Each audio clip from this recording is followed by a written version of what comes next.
Om Swastiastu. Saya Iluh Mulia Eni dari kelas PAUD 1C akan menjelaskan 3 materi tentang mata kuliah konsep dasar pendidikan anak usia dini. Materi yang pertama, kelembagaan pendidikan anak usia dini. Yang kedua, pengaturan penyelenggaraan pendidikan anak usia dini. Yang ketiga, layanan pendidikan anak berkebutuhan khusus.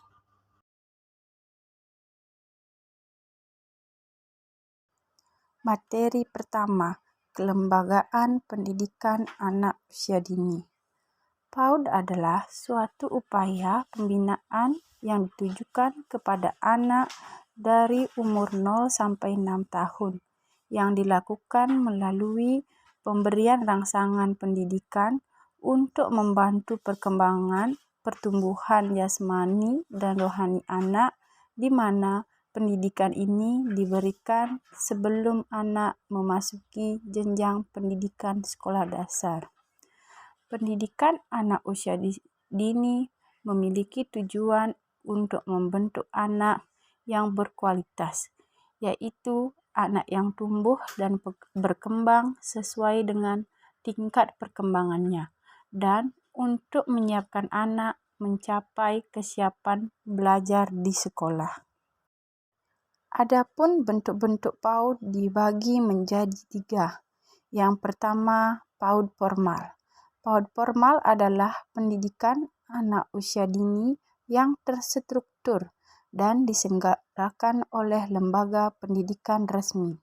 Yang kedua, PAUD non-formal. PAUD non-formal adalah pendidikan anak usia dini yang tidak terikat oleh pemerintah. Yang ketiga, PAUD informal. PAUD informal adalah pendidikan yang didapat di lingkungan keluarga atau tak terlembaga. Materi kedua, pengaturan penyelenggaraan pendidikan anak usia dini. Dalam penyelenggaraan pendidikan anak usia dini harus didasarkan oleh 3 landasan, yaitu pertama, landasan yuridis. Landasan yuridis adalah landasan hukum yang dijadikan pijakan dalam penyelenggaraan pendidikan anak usia dini. Hukum di sini dapat berupa undang-undang maupun peraturan-peraturan pemerintah lainnya. Pada Undang-Undang Nomor 20 Tahun 2003 Pasal 1/14 disebutkan bahwa pendidikan anak usia dini merupakan suatu upaya pembinaan yang ditujukan kepada anak sejak lahir sampai dengan usia 6 tahun, yang dilakukan melalui pemberian rangsangan pendidikan untuk membantu pertumbuhan dan perkembangan jasmani dan rohani agar anak memiliki kesiapan dalam memasuki pendidikan lebih lanjut. Kedua, landasan filosofis. Landasan filosofis yang berkaitan dengan hakikat pendidikan anak usia dini secara epistemologi. Pembelajaran pada anak usia dini haruslah menggunakan konsep belajar sambil bermain, belajar dengan berbuat, dan belajar melalui stimulasi. Sedangkan secara ontologi, pembelajaran harus mampu memandang anak sebagai makhluk individu yang memiliki aspek biologis, psikologis, sosiologis, dan antropologis. Artinya, setiap anak memiliki kemampuan dan latar belakang yang berbeda sehingga semaksimal mungkin pembelajaran dapat menghargai perbedaan tersebut. Ketiga, landasan psikologis. Landasan psikologis merupakan landasan yang berdampingan bahwa anak usia dini memiliki berbagai keunikan atau karakteristik yang khas. Keunikan-keunikan inilah yang semestinya diperhatikan dalam pendidikan anak usia dini sebagai upaya membentuk, mengarahkan, dan mengembangkan segala potensi yang menjadi keunikan masing-masing anak. Penyelenggaraan pendidikan anak usia dini. Yang pertama, Pendidikan anak usia dini yang diselenggarakan pada jalur pendidikan formal adalah TK atau RA. TK atau RA adalah salah satu bentuk satuan pendidikan bagi anak usia pendidikan 4-6 tahun yang dibagi menjadi dua kelompok, yaitu kelompok A usia 4-5 tahun, kelompok B usia 5-6 tahun. Tujuan pendidikan TK atau RA adalah membantu anak didik mengembangkan berbagai potensi baik psikis dan fisik yang meliputi moral dan nilai-nilai agama, sosial emosional, kognitif, bahasa, fisik motorik, kemandirian, dan seni untuk siap memasuki pendidikan dasar.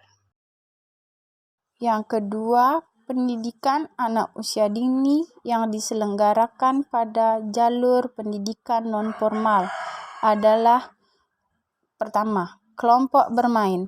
Kelompok bermain atau KB adalah merupakan salah satu lembaga pendidikan yang termasuk dalam jenjang PAUD.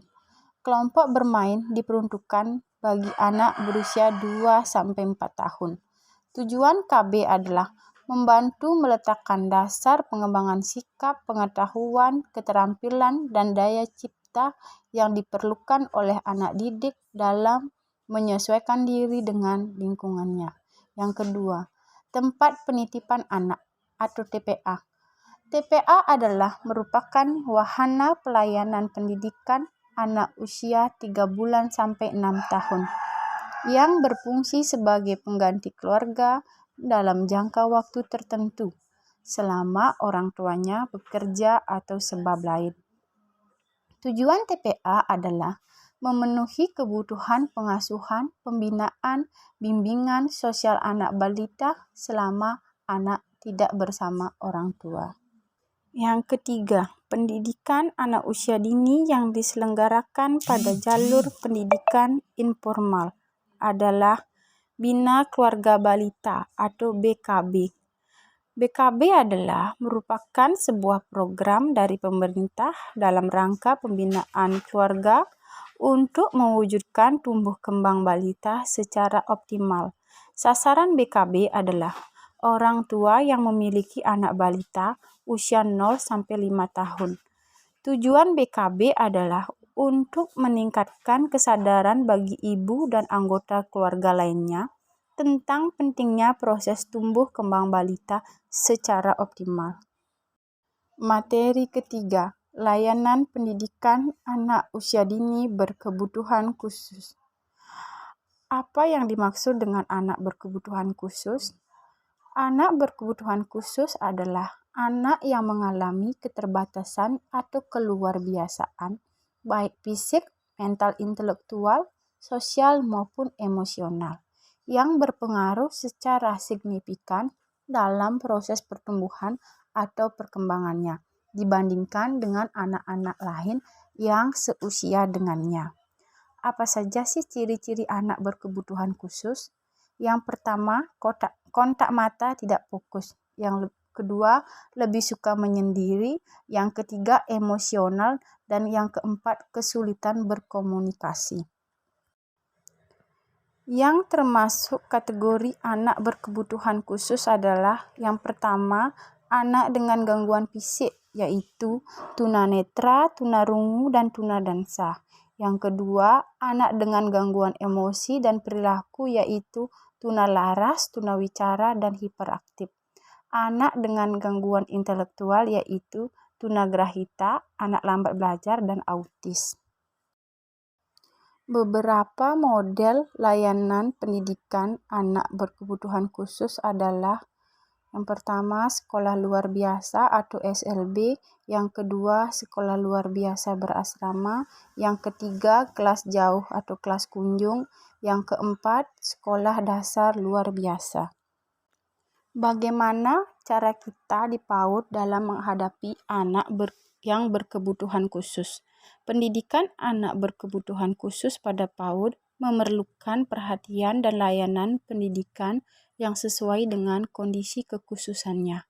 Misalnya, ada anak yang memiliki gangguan perilaku seperti hiperaktif, ada anak yang kesulitan saat belajar, dan ada juga anak yang sama sekali tidak bisa mengontrol emosinya.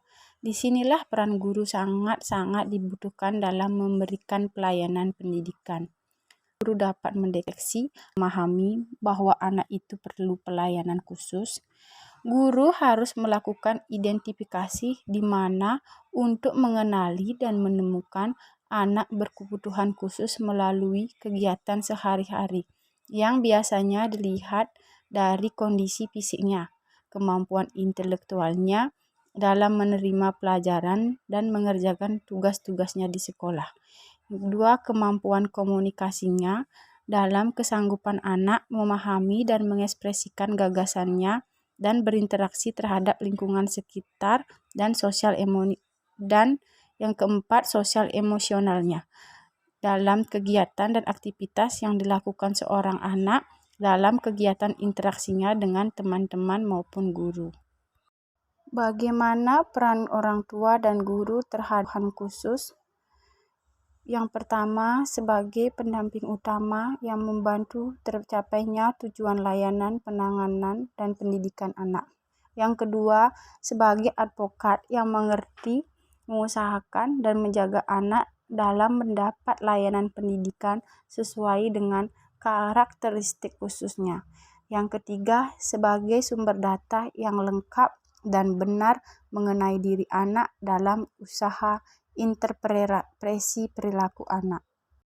Kesimpulan, dari pemaparan materi di atas dapat saya simpulkan bahwa pendidikan sangat perlu diberikan dari anak itu baru lahir untuk mempersiapkan mental dan perkembangan anak demi menjadikan anak tumbuh dan berkembang sesuai dengan potensinya masing-masing. Begitu pula dengan anak yang berkebutuhan khusus yang sangat layak untuk mendapatkan pendidikan, di mana peran guru dan orang tua sangat diperlukan dalam mendidik seorang anak berkebutuhan khusus. Karena sejatinya pendidikan itu adalah hak semua anak tanpa membeda-bedakan statusnya. Sekian materi dari saya, semoga materi ini bisa bermanfaat bagi kita semua. Atas perhatiannya saya ucapkan terima kasih. Om Santi Santi Santi Om.